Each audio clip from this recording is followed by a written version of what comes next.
Hello सांग मानी नमस्कार जय जगन्नाथ आपण माने को मो चैनल रे बहुत बहुत स्वागत। आज हजबैंड आनी चूना माछ जोटा कि मोर बहुत पसंद मो पुअर भी बहुत पसंद माछ। आम तो ओडिशा लोक माछ आम मानकर बहुत पसंद। तो चूना माछ को कौन कर पूरा भल भाव धोई देइछि आउताई माछरे तो आमर रसुण प्रधान से मु कौन कर गोटे बड़ रसुण नहीं जाइए आको कूल कूल करके सब छड़े देइछि। एठी तो नुआ रसुण मिललानी आउ नुआ रसुण थिला मु कौन करना गोटे अदा को छोट छोट पीस करके काटी देइछि। आउ एबे मसला को मु ग्राइंडिंग करिया पे मु एतरे नेइछि 3 चामच गोटा सोरिष आम जो रसुण सब छड़े की रखिथिले ताको मध्ये नै जाइछि आउ किछि अदा जो काटी की रखिथिले ताको मध्ये नै जाइछि। आउ एतरे मु नेइछि 3टी कंचा लंका जोटा कि राग पे भल लागिवो। आउ मु एको कोन करछि भल भाबे ग्राइंडिंग कर दोछि। देखंतु हमर पेस्ट पूरा रेडी हो जाइछि। आउ एबे मु कोन करछि माछरे सब मसला गोळेबी तो सेते पय मु देइछि एतरे स्वाद अनुसार लूण आउ सेतरे दे दोछि हळदी पाउडर आउ लाल मिर्च पाउडर टिके कलर आसीबो। आउ एतरे म दे दोछि जो हम पेस्ट बनै की रखथिली सोरिष ताको मध्ये दे दोछि 2 चामच। आउ एपटे मु गैस ऑन करिके कढ़ाई बसै देली आउ कढ़ाई गरम हला परे मु सेतरे दे दोछि सोरिष तेल। एबे पटे मु कोन करछि तेल गरम हेबा भितरे मु माछ को सब भल भाबे मिक्स कर दोछि मसला और माछ को।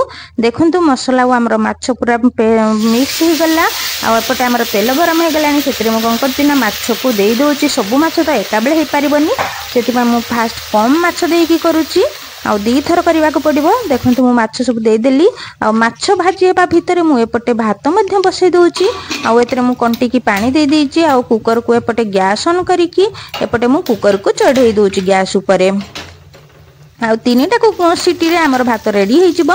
आउ एपटे देखंतु हमर माछ भजा गोटे पट सिझी भी गलानी ताको मु पलटै दोछि आउ टिके टिके लाल हो जाइछि काहे ना छोट माछ बेसी लाल हेले भी भल लागिबनी आउ काहा को टिके टिके कंचा थले भल लागे काहा को अधिक लाल हेले भी भल लागे। आउ मो पुअर टिके लाल पसंद आउ मते टिके हेते बेसी लाल पसंद नुह। आउ तथापि देखंतु हमर पूरा मसमसा हो जाइछि माछ भजा। आउ देखंतु मु एबे ताको कढ़ाई रु काढी दोछि सब माछ को। बड़का जो माछ थिला हमर ताको मध्ये मु सेई कढ़ाई रे एबे भाजबाकू दे दोछि। देखनो सब माछ को मु साइड साइड करके सबुतरे दे दोछि। एबे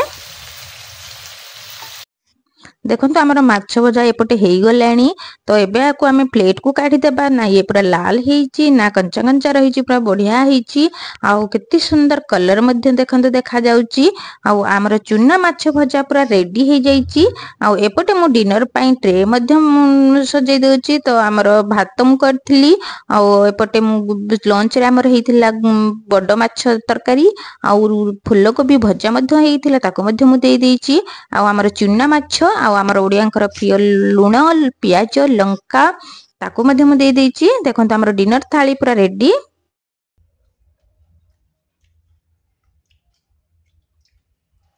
बहुत यम्मी है, यम्मी, अत्युत्तम, बहुत टेस्टी है।